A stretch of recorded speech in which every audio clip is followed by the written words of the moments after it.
Hello students, I am Imanshu and I welcome you all on High Mentor. So students, finally we have completed our plant tissue and I think we have discussed a lot about plant tissue. So now let's move further in this chapter and today we are going to start with animal tissue. So without wasting any further time, let's get started.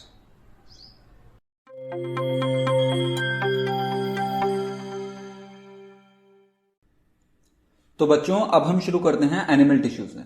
ठीक है, हमने अब तक देखा कि plant tissue क्या होते हैं, क्या क्या फंक्शन होते हैं प्लांट टिश्यू के, प्लांट टिश्यू कितने तरह के होते हैं, ये सब हमने अपनी प्रीवियस क्लासेस में देख लिया है। अब हम बढ़ते हैं आगे बच्चों इस चैप्टर में और शुरू करते हैं हम अपना एनिमल टिश्यू से।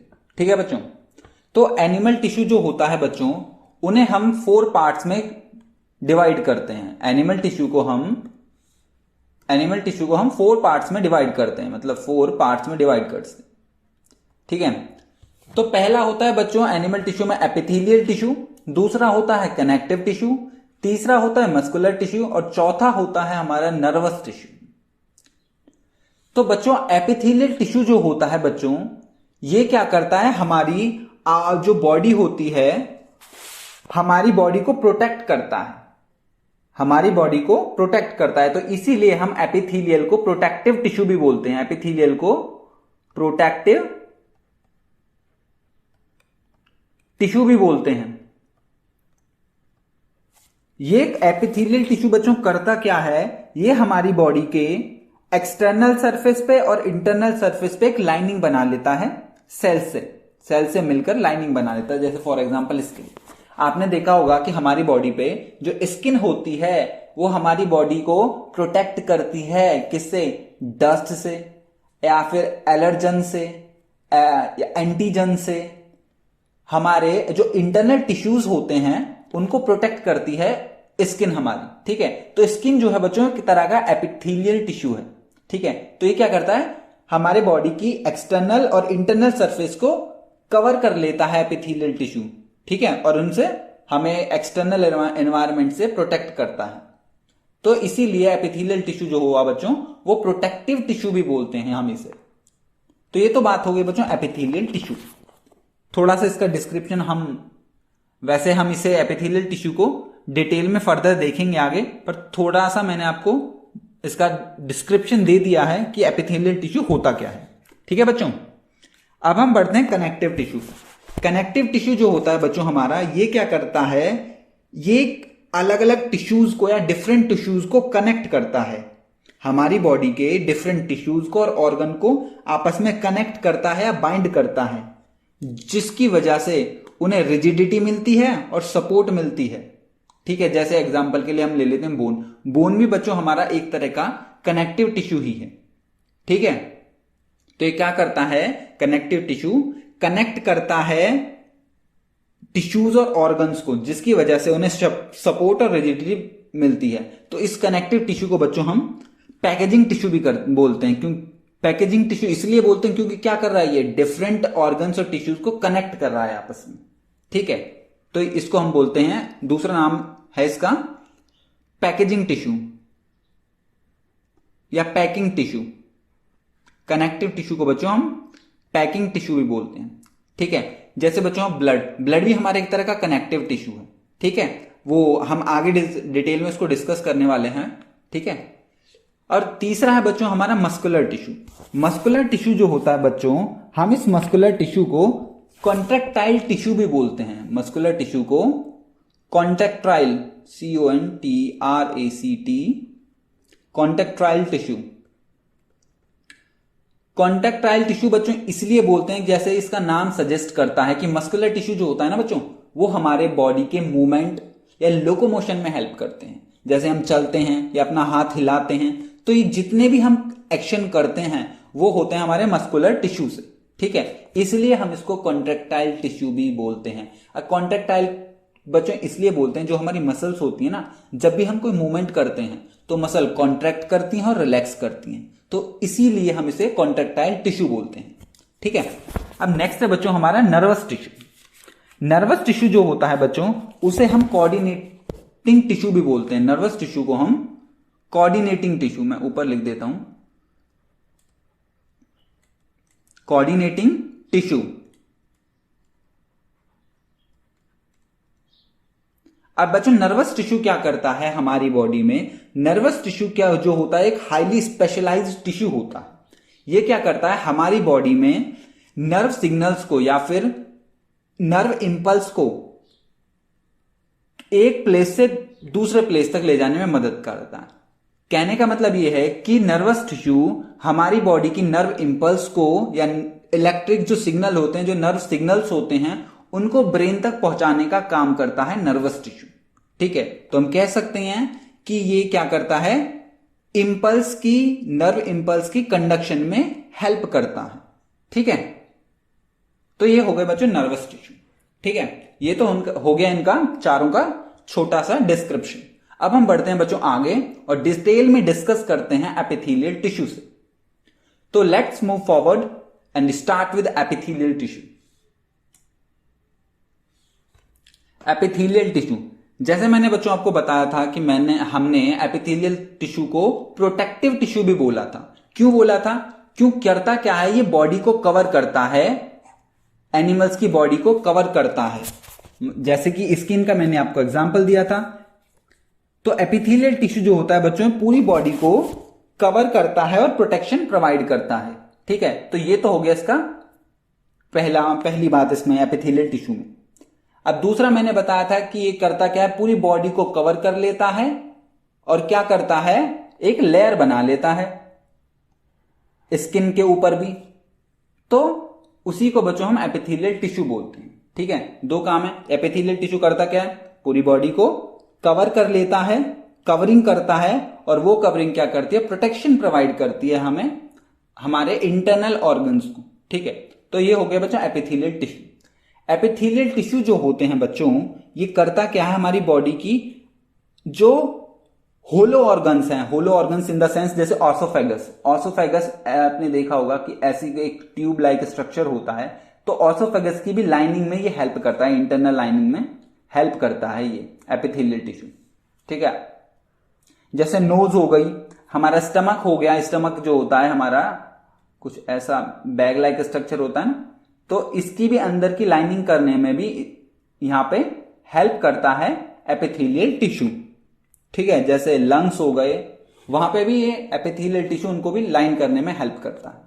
ठीक है, अब हम देख लेते हैं बच्चों थोड़ा सा और एपिथेलियल टिश्यू के बारे में। जो एपिथेलियल टिश्यू होता है, ये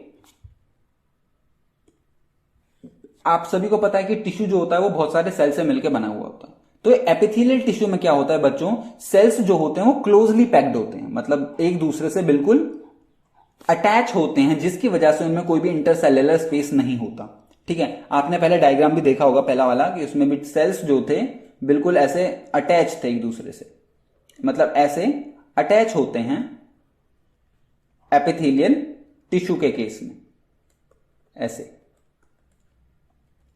सेल्स। ठीक है, दूसरा, अब बच्चों सेल्स जो होते हैं, जो अटैच होते हैं एक दूसरे से, ये टाइटली अटैच होते हैं, तो ये क्या बनाते हैं, सेल जंक्शन बनाते हैं।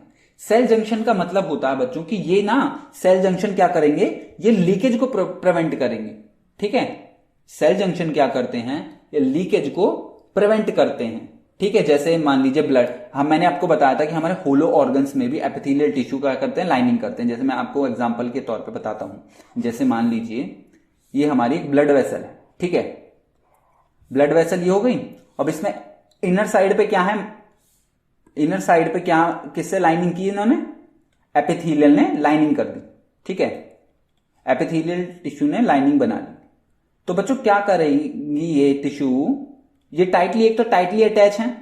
जब इनमें से ब्लड फ्लो होके जाएगा, जब हमारा ब्लड फ्लो होके जाएगा, तो ये ब्लड लीक ना हो, मतलब ब्लड वेन्स से अलग लीकेज ना हो जाए, तो ये क्या इसको प्रिवेंट करते हैं, सेल जंक्शंस। उनको हम बोलते हैं सेल जंक्शंस। तो यहां पे क्या होते हैं, सेल्स जो होते हैं वो टाइटली अटैच होते हैं सेल जंक्शन से, और ये सेल जंक्शन जो होते हैं बच्चों, ये प्रिवेंट करते हैं लीकेज को, लीकेज।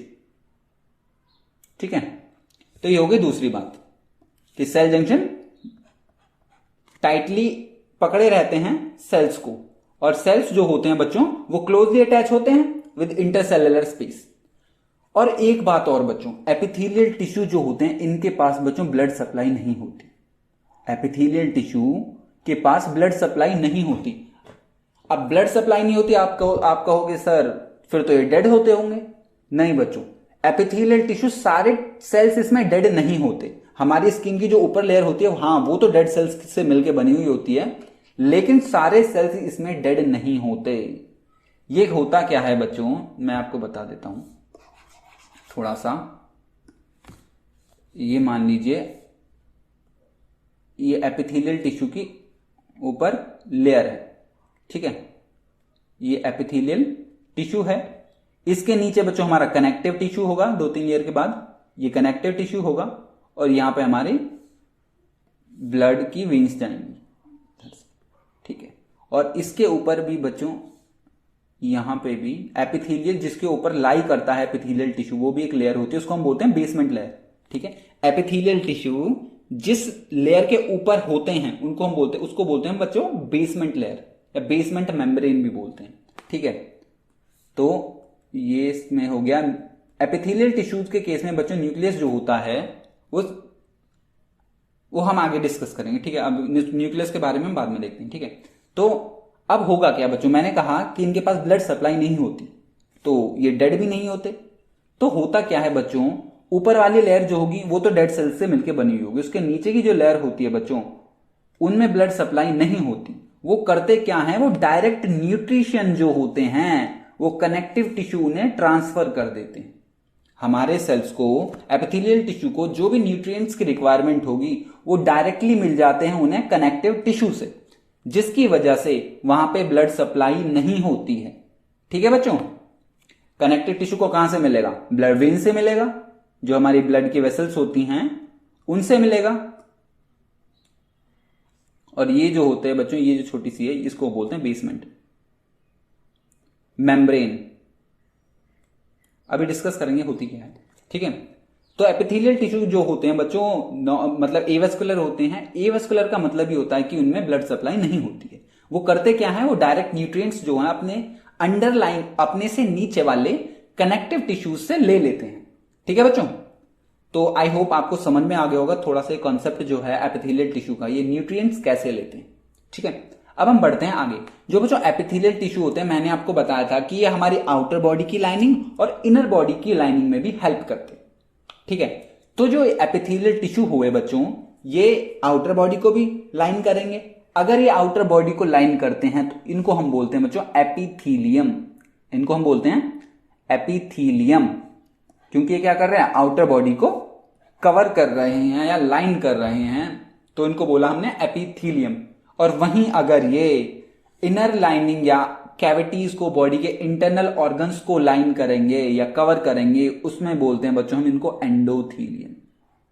उसमें बोलते हैं हम इनको एंडोथीलियम। जैसे मैंने आपको बताया था कि ब्लड वेसल्स को भी ये लाइन करते हैं, जैसे हमारी ब्लड वेसल्स है, जब कोई ब्लड वेसल है यहां पे भी लाइनिंग इसमें करेंगे, ये एपिथेलियल टिश्यू ही। तो इसके केस में हम बोलेंगे बच्चों इसको एंडोथीलियम, कि ब्लड वेसल्स जो हैं वो एंडोथीलियम से लाइन होती हैं, ठीक है बच्चों। ये आपको समझ में आ गया होगा। लास्ट पॉइंट मैंने आपको बताया था कि बेसमेंट मेम्ब्रेन जो होती है, बेसमेंट मेम्ब्रेन के ऊपर ही एपिथेलियल टिश्यू हमारे अटैच होते हैं इन द सेंस, ठीक है। ये एक नॉन सेलुलर लेयर होती है बच्चों, नॉन सेलुलर लेयर होती है जेलेटिनियस बेसमेंट मेम्ब्रेन। तो ये जो बेसमेंट मेम्ब्रेन है मैंने आपको बता दिया, ये बच्चों कुछ ऐसी ही लेयर होती है जिसके ऊपर ऐसे, जिसके ऊपर ये एपिथेलियल टिश्यू हमारे लाई करते हैं या रेस्ट करते हैं, उसको हम बोलते हैं बेसमेंट मेम्ब्रेन। आप इसमें बस इतना याद रखिएगा, ठीक है। तो बच्चों एपिथेलियल टिश्यू जो होते हैं ना, वो हमारे 3 तरह के होते हैं। एक होता है हमारे स्क्वैमस, दूसरा होता है कॉलमिनार एपिथेलियल टिश्यू, और तीसरा होता है क्यूबॉइडल एपिथेलियल टिश्यू, ठीक है। अब हम बढ़ते हैं एक एक करके इनको डिस्कस करते हैं, ओके। सो बढ़ते हैं हम आगे अपने स्क्वैमस टिश्यू के पास। स्क्वैमस टिश्यू जो होता है बच्चों, स्क्वैमस एपिथेलियल टिश्यू भी हम इसे बोल सकते हैं। जो स्क्वैमस टिश्यू जो होते हैं बच्चों, ये फ्लैट डिस्क लाइक सेल से मिलके बने हुए होते हैं, और जो कि पॉलीगोनल शेप के होते हैं। मतलब पॉलीगोनल शेप के मतलब किसी भी शेप के हो सकते हैं। जैसे इन द सेंस मैं आपको एक बना के दिखाता हूं, जैसे ये हो गया, ये हो गया, ये हो गया, ये आप ये डायग्राम में भी देख ही सकते हो। ये हो गया ऐसे, मतलब ये इस शेप के होते हैं और फ्लैट डिस्क लाइक होते हैं बच्चों, फ्लैट जैसे डिस्क होती है ना, फ्लैट बिल्कुल वैसे होते हैं ये सेल। और इनका बच्चों न्यूक्लियस जो होता है वो सेंटर में होता है, तो इसलिए हम बोलते हैं सेंट्रली प्लेस्ड न्यूक्लियस या सेंट्रली लोकेटेड। ठीक है। और बच्चों सेल्स जो होते हैं ना इसके स्क्वैमस एपिथेलियम के, ये बिल्कुल ऐसे अलाइन होते हैं जैसे कि फ्लोर पे टाइल्स बिछा दी हो। ठीक है, जैसे आप दिख भी रहा होगा आपको कि ये सेल्स बिल्कुल ऐसे लगे हुए हैं जैसे हमने फ्लोर्स पर टाइल बिछा दी हो। ठीक है, तो इसके इसी पैटर्न को देखते हुए बच्चों स्क्वैमस जो हमारे स्क्वैमस एपिथेलियल टिश्यूज हैं इनको हम पेवमेंट एपिथेलियम भी बोलते हैं। क्या बोलते हैं बच्चों? पेवमेंट एपिथेलियम भी इन्हें हम बोलते हैं, पेवमेंट एपिथेलियम। ठीक है बच्चों, ये आप ध्यान रखिएगा। वैसे आपके सिलेबस में तो है नहीं कि पेवमेंट एपिथेलियम होता क्या है, तो फिर भी आप ध्यान रखोगे तो आपके लिए अच्छा होगा। ठीक है, तो स्क्वैमस टिश्यू हमने देखा flat disc like polygonal cells होते हैं जिनके पास न्यूक्लियस होता है, राउंड होता है और सेंट्रली प्लेस्ड होता है, सेंट्रली लोकेटेड होता है। और सेल्स जो हैं इस तरह से अरेंज होते हैं जैसे कि किसी ने फ्लोर पर टाइल्स बिछा दी हो। ठीक है, और उनके इसी अरेंजमेंट को देखकर हमने इनको नाम दिया था दूसरा पेवमेंट एपिथेलियम। नाम किसको दिया था बच्चों? स्क्वैमस एपिथेलियम को। ठीक है, तो बच्चों हम इन्हें दो पार्ट में डिवाइड करते हैं, पहला हमारा सिंपल स्क्वैमस और दूसरा स्ट्रैटिफाइड स्क्वैमस एपिथेलियम। ठीक है, तो सिंपल स्क्वैमस जो होता है हमारा बच्चों, सिंपल स्क्वैमस में होता क्या है कि सिंगल लेयर होती है फ्लैट सेल्स की। ये आप देख रहे होगे सिंगल लेयर है फ्लैट सेल्स की।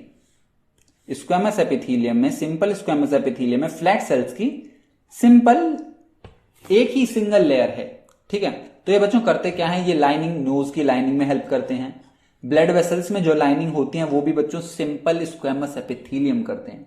ये थोड़ा इंपॉर्टेंट है ये पॉइंट कि जो हमारी ब्लड वेसल्स की इनर लाइनिंग होती है वो कौन से सेल्स करते हैं, कौन से टिश्यूज करते हैं, तो वो होते हैं हमारे सिंपल स्क्वैमस एपिथेलियम टिश्यू। ठीक है बच्चों, तो ये सिंपल स्क्वैमस टिश्यू जो होते हैं वो सिंगल लेयर होती है फ्लैट सेल्स की। ये लाइनिंग करते हैं हमारी नोज की, ब्लड वेसल्स की, लंग्स की और एल्वेलाई में भी करते हैं। एल्वेलाई में बच्चों हमारी गैसेस एक्सचेंज होता है, मतलब हम O2 लेते हैं और CO2 बाहर रिलीज करते हैं, तो ये जो गैस का एक्सचेंज हुआ ना ये हमारे एल्वेलाई में होता है। ठीक है बच्चों, तो दूसरा है हमारा बच्चों स्ट्रैटिफाइड स्क्वैमस एपिथेलियम टिश्यू।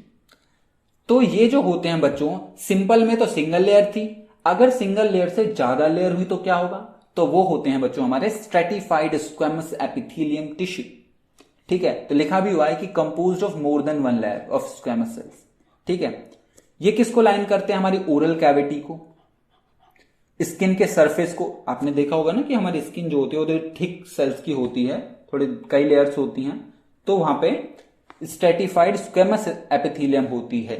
ठीक है, तो सरफेस, स्किन के सरफेस को ये लाइन करेगी, कवर करेगी, ओरल कैविटी को और ऑसोफेगस को। ठीक है बच्चों, तो ये हो गए स्क्वैमस के पार्ट्स। अब फंक्शन क्या परफॉर्म करते हैं बच्चों, दोनों का फंक्शन वैसे कॉमन ही है। ठीक है, तो ये क्या करते हैं, प्रोटेक्शन में हेल्प करते हैं। जैसे स्किन के बारे में मैंने आपको बताया था, स्किन प्रोटेक्शन प्रोवाइड करेगी हमारी बॉडी को, मतलब हमारे इंटरनल ऑर्गन्स को, इंटरनल टिश्यूज को प्रोटेक्ट करेगी बाहर से, डस्ट से।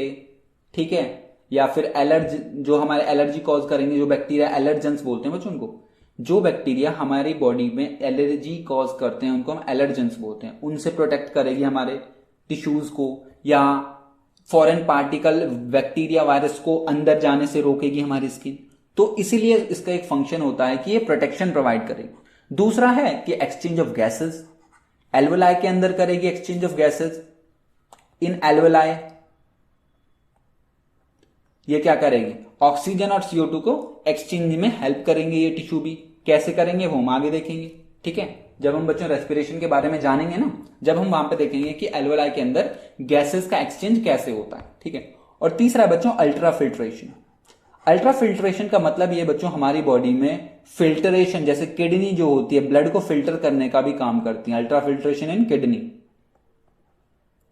ठीक है, वहां पे भी यही स्क्वैमस टिश्यूज पाए जाते हैं जो ये अलग अलग फंक्शन परफॉर्म करेंगे हमारी बॉडी में अलग अलग जगह पे। प्रोटेक्शन प्रोवाइड करेंगे पहला, दूसरा गैसेस एक्सचेंज में भी हेल्प करेंगे और तीसरा अल्ट्रा फिल्ट्रेशन भी करेंगे किडनी में जाके हमारी बॉडी के फिल्ट्रेट को, मतलब या फिर क्या इन द सेंस ब्लड को, उसमें से यूरिया और सब्सटेंस जो यूरिया होता है उसको अलग करेंगे, ठीक है। तो उसमें भी हेल्प करते हैं अल्ट्राफिल्ट्रेशन। तो ये तो बात हो गई बच्चों स्क्वैमस की। अब हम बढ़ते हैं, अपना नेक्स्ट टिश्यू है हमारा कॉलमिनार एपिथेलियम टिश्यू। कॉलमिनार का बच्चों आपको नाम से ही दिख रहा होगा कि कॉलमिनार मतलब कॉलम, कुछ कॉलम से रिलेटेड है। तो ये सही है बच्चों की एक कॉलम की तरह के ही सेल होते हैं, मतलब लंबे लंबे सेल होते हैं। ये आपको दिख रहा होगा कि कॉलम की तरह के सेल्स होते हैं, ठीक है। और इनका न्यूक्लियस जो होता है बच्चों वो थोड़ा सा लंबा होता है और सेल के बेस में होता है, मतलब नीचे की तरफ होता है, ठीक है। लिखा भी हुआ है कि कॉलम की तरह के सेल होते हैं, न्यूक्लियस होता है वो बेस में होता है और थोड़ा सा लंबा होता है, मतलब खिंचा हुआ सा होता है, इलोंगेटेड होता है, ठीक है बच्चों। तो ये जो कॉलमिनर सेल्स होते हैं बच्चों, ये हमारे ज्यादातर स्टमक में, इंटेस्टाइन में और लैरिंग्स में पाए जाते हैं, ठीक है। या फिर हमारे स्वेट ग्लैंड्स में और सेबेशियस ग्लैंड, जो बच्चों स्वेट ग्लैंड जो होते हैं, आपको पता है हमारी बॉडी में पसीना आता है तो वो आता है स्वेट ग्लैंड की वजह से। और सेबेसियस ग्लैंड का मतलब होता है बच्चों, सेबेसियस ग्लैंड जो होते हैं हमारी बॉडी के ऑयल्स ग्लैंड होते हैं, ऑयल ग्लैंड। आपको देखा होगा ना कि कभी कभी फेस पे होता क्या है हमारे कि एक ऑयली सा, आपको पता भी, सुना भी होगा आपने कि ऑयली स्किन है, कि उसकी तो ऑयली स्किन है, ठीक है। तो वो होता इसीलिए कि बच्चों किसी किसी के बॉडी में सेबेशियस ग्लैंड का सिक्रेशन ज्यादा होता है, ठीक है। तो सेबेशियस ग्लैंड जो होते हैं वो होते हैं बच्चों हमारी बॉडी के ऑयल ग्लैंड, ठीक है। तो कॉलमनर एपिथेलियम में हमने देखा बच्चों कि कॉलम लाइक सेल होती हैं, न्यूक्लियस जो होता है इनका बेस में होता है, इलोंगेटेड होता है न्यूक्लियस। ये हमें पाए जाते हैं स्टमक में, इंटेस्टाइन में, लैरिंग्स में, या फिर स्वेट या सेबेशियस ग्लैंड में भी पाए जाते हैं हमारे कॉलमिनार सेल्स, ठीक है। अब होता क्या है बच्चों, कुछ सेल्स में क्या होता है कि इन पे एक छोटे छोटे छोटे छोटे माइन्यूट हेयर लाइक प्रोजेक्शन निकल जाते हैं, ठीक है। उनको हम बोलते हैं माइक्रोविला, इनको हम बोलते हैं माइक्रोविलाय। माइक्रोविलाय क्या करते हैं बच्चों, ये आपको पता होगा कि हमारी बॉडी में जो फूड का एब्जॉर्प्शन होता है, आप सभी को इतना तो पता ही होगा कि वो स्मॉल इंटेस्टाइन में होता है। और आपने ये भी देखा होगा कि स्मॉल इंटेस्टाइन में माइक्रोविलायस होते हैं। तो माइक्रोविलाय करते क्या है बच्चों, ये एब्जॉर्प्शन को बढ़ा देते हैं, ठीक है। हमारी बॉडी में जो फूड एब्जॉर्ब होगा तो उसके एब्जॉर्प्शन को माइक्रोविलाय क्या करते हैं, बढ़ा देते हैं, ठीक है।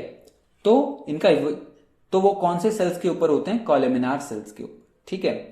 तो कुछ सेल के एंड पर क्या होते हैं, माइन्यूट फिंगर लाइक प्रोजेक्शंस होते हैं, हम जिनको हम बोलते हैं माइक्रोविलाय, जो हेल्प करते हैं एब्जॉर्प्शन में। एब्जॉर्प्शन में ये सेल्स हेल्प करते हैं, ठीक है। और कुछ कुछ जगह पर ये मैकेनिकल सपोर्ट भी प्रोवाइड करते हैं बच्चों ऑर्गन्स को, ठीक है। तो फंक्शन हो गया कॉलमिनर सेल का कि एक तो ये एब्जॉर्प्शन या सिक्रीशन में हेल्प करेंगे। सिक्रीशन में कहां हेल्प करेंगे, सिक्रीशन में हेल्प करेंगे बच्चों हमारे स्वेट और सेबेशियस ग्लैंड में, सिक्रीशन तो यहीं पे होगी ना। तो ये सिक्रीशन में हेल्प करेंगे स्वेट ग्लैंड और सेबेशियस ग्लैंड्स में। सेबेशियस ग्लैंड को बच्चों हम ऑयल ग्लैंड्स भी बोलते हैं, ठीक है। तो फंक्शन हो गया इनका कि एब्जॉर्प्शन में, मेनली फंक्शन तो इनका एब्जॉर्प्शन ही होता है। और कई कई जगह पे कॉलमिनार सेल्स जो होते हैं बच्चों वो सब मैकेनिकल सपोर्ट भी प्रोवाइड करते हैं, ठीक है। अब आता है बच्चों यहां पे कहानी में ट्विस्ट। अब हमने देखा माइक्रोविलाय, अब होता क्या है बच्चों, हमारा जो रेस्पिरेटरी ट्रैक्ट होता है या रेस्पिरेटरी सिस्टम होता है, वहां पे क्या होता है, वहां पे कुछ सेल्स के अंदर रेस्पिरेटरी ट्रैक्ट में कॉलमिनार एपिथेलियल टिश्यूज के ऊपर कुछ सीलिया होते हैं। सीलिया आपने देखा होगा ना कि पैरामीशियम में एक देखा होगा कि उसके ऊपर सीलिया ऐसे चप्पल के शेप का होता है वो, और ऐसे ऐसे छोटे छोटे हेयर हेयर लाइक स्ट्रक्चर होता है उसके ऊपर, उनको सीलिया बोलते हैं, ठीक है। तो वही सीलिया यहां पे भी होते हैं बच्चों, लेकिन यहां पे पेरिमेशियम बैक्टीरिया नहीं होता है, ठीक है। ये आप कंफ्यूज मत होइएगा कि हमारे रेस्पिरेटरी ट्रैक्ट में बच्चों क्या होता है, सीलिया प्रेजेंट होते हैं। सीलिया जो होते हैं बच्चों वो माइक्रोविलाय की तरह ही फिंगर लाइक प्रोजेक्शन होते हैं, लेकिन माइक्रोविलाय जो होते हैं बच्चों छोटे होते हैं और ये एब्जॉर्प्शन में हेल्प करते हैं। लेकिन सीलिया जो होता है ना बच्चों वो थोड़े बड़े होते हैं, बड़े साइज के होते हैं, ठीक है। ये क्या करते हैं, ये भी हेयर लाइक प्रोजेक्शंस होते हैं, इनके ऊपर ही होते हैं, ये भी आउटर सरफेस पे होंगे। इनका काम होता है बच्चों, ये क्या करेंगे, ये म्यूकस मेम्ब्रेन को, म्यूकस को मूवमेंट प्रोवाइड करेंगे। जो म्यूकस होती है हमारी बॉडी में उसको आगे बढ़ाने में हेल्प करते हैं या फॉरवर्ड मूव कराने में हेल्प करते हैं। कहने का मतलब मैं अब आपको बता देता हूं, एग्जांपल के तौर पर दिखा देता हूं। जो बच्चों सीलिया होते हैं, ये बच्चों ऐसे स्ट्रक्चर्स होते हैं, ऐसे ये बच्चों हिलते हैं और म्यूकस होती है इनके ऊपर। जब बच्चों ये हिलेंगे आगे, ये हिलते हैं तो ये म्यूकस आगे अपने आप ट्रांसफर होती जाती है। ठीक है, तो ये क्या करता है, हमारे रेस्पिरेटरी ट्रैक्ट में म्यूकस होती है। म्यूकस जो होती है बच्चों, एक ये चिपचिपा सा सब्सटेंस होता है, या हम जो कि हमारी बॉडी के अलग अलग पार्ट्स में सिक्रीट होता है। इसका भी फंक्शन होता है बच्चों हमारी बॉडी को प्रोटेक्शन प्रोवाइड करना। ठीक है, तो जैसे मान लीजिए हमने नोज से कोई एयर इनहेल की, उसमें बच्चों कोई बैक्टीरिया भी हो सकता है, वायरसेस भी हो सकते हैं, कुछ स्मॉल डस्ट पार्टिकल्स भी होते हैं। तो वो क्या करते हैं, वो बच्चों म्यूकस जो होती है उन्हें अपने ऊपर चिपका लेती है जाके, जिसकी वजह से जो एयर है वो वायरस या बैक्टीरिया से फ्री होकर हमारी बॉडी के अंदर जाए। ठीक है, तो बच्चों उसके मूवमेंट में, इसी म्यूकस के मूवमेंट में ये सीलियाज हेल्प करते हैं। तो लिखा हुआ है यहां पे कि रेस्पिरेटरी ट्रैक्ट में भी columnar epithelial tissue hair like structure उनके ऊपर बन जाते हैं और वो क्या करते हैं, वो मूव करके म्यूकस को आगे बढ़ाते हैं, म्यूकस को क्लियर करते हैं, ट्रैक्ट को क्लियर करते हैं म्यूकस से, जो कि म्यूकस से भरा हुआ है।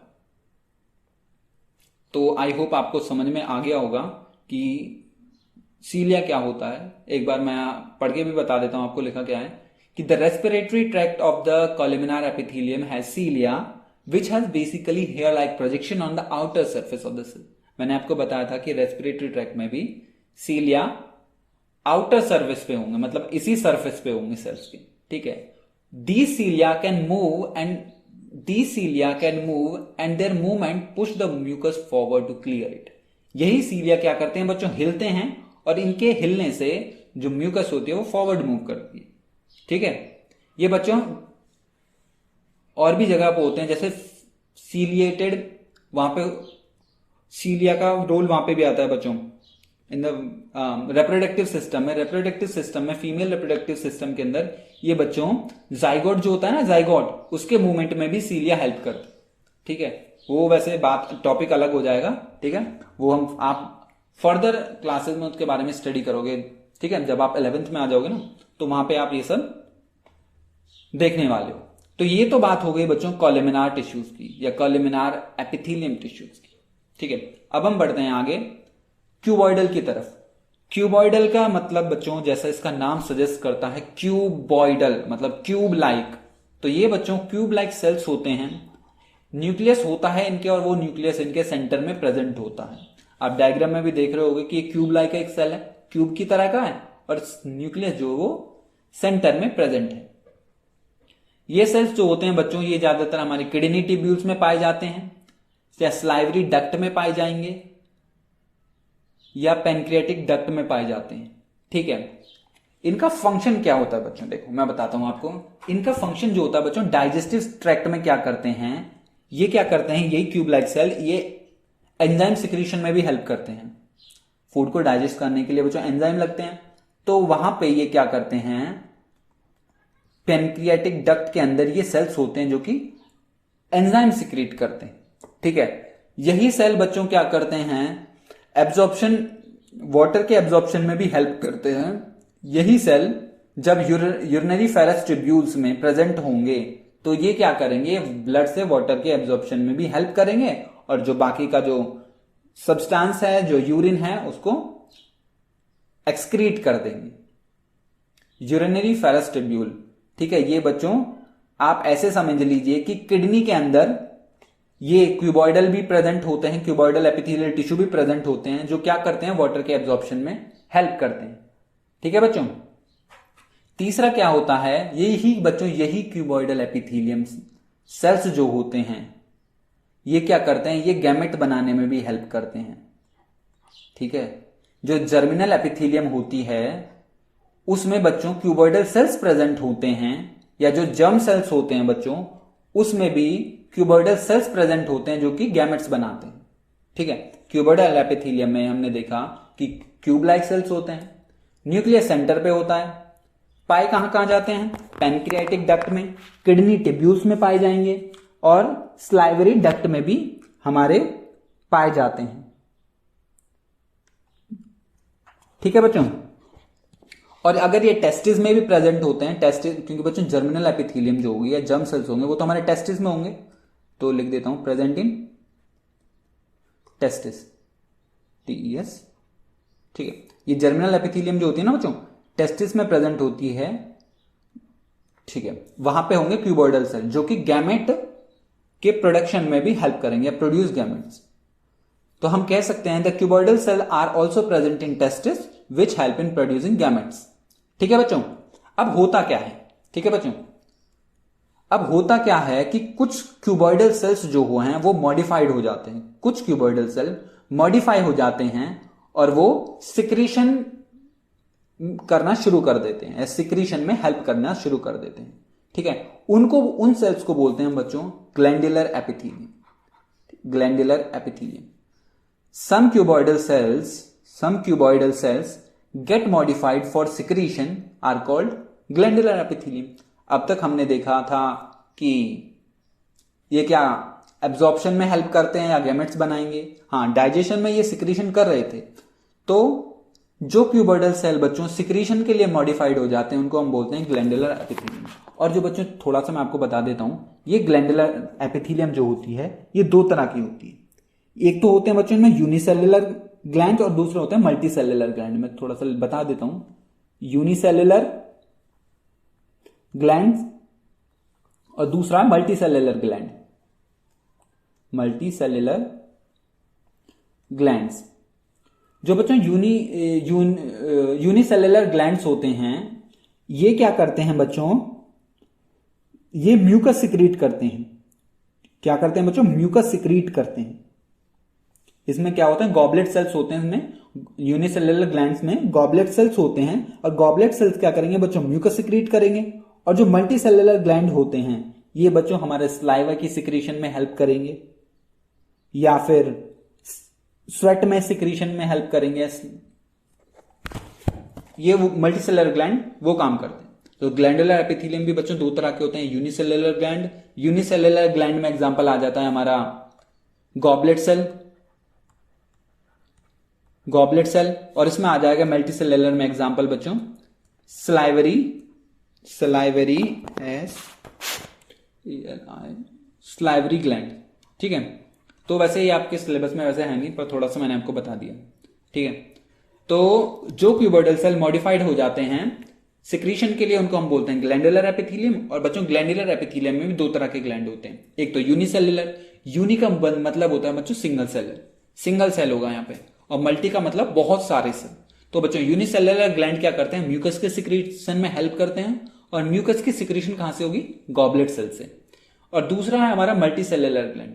मल्टीसेल्युलर जो ग्लैंड होते हैं बच्चों ये स्लाइवा की सिक्रेशन में हेल्प करते हैं या स्वेट की सिक्रीशन में हेल्प करेंगे, या ऑयल ग्लैंड जो होते हैं हमारे बॉडी की उनकी भी सिक्रेशन में हेल्प करते हैं। ग्लैंडुलर एपिथेलियम, ठीक है, होते बच्चों ये क्यूबॉइडल ही है, क्यूबॉइडल एपिथेलियम का ही पार्ट है वैसे, लेकिन ये क्यूबॉइडल सेल मॉडिफाई हो गए हैं सिक्रीशन करने के लिए। ओके, अब बढ़ते हैं हम बच्चों आगे। नेक्स्ट है हमारा कनेक्टिव टिश्यू।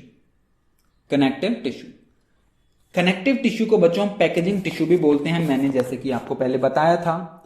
और ये कनेक्टिव टिश्यू क्या करते हैं? अलग अलग टिश्यूज को और ऑर्गन्स को कनेक्ट करते हैं और उन्हें रिजिडिटी और सपोर्ट प्रोवाइड करते हैं, जिसकी वजह से इनका नाम पड़ा कनेक्टिव टिश्यू या पैकेजिंग टिश्यू भी हम इन्हें बोलते हैं।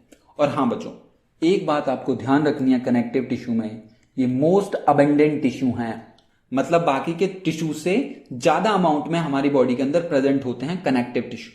ठीक है बच्चों, कनेक्टिव टिश्यू में क्या होते हैं बच्चों? इसमें सेल्स होते हैं, फाइबर्स होते हैं, मैट्रिक्स होता है। मैट्रिक्स जो होता है बच्चों एक जेली लाइक सब्सटेंस होता है कुछ, ठीक है, वो हम आगे डिस्कस करेंगे।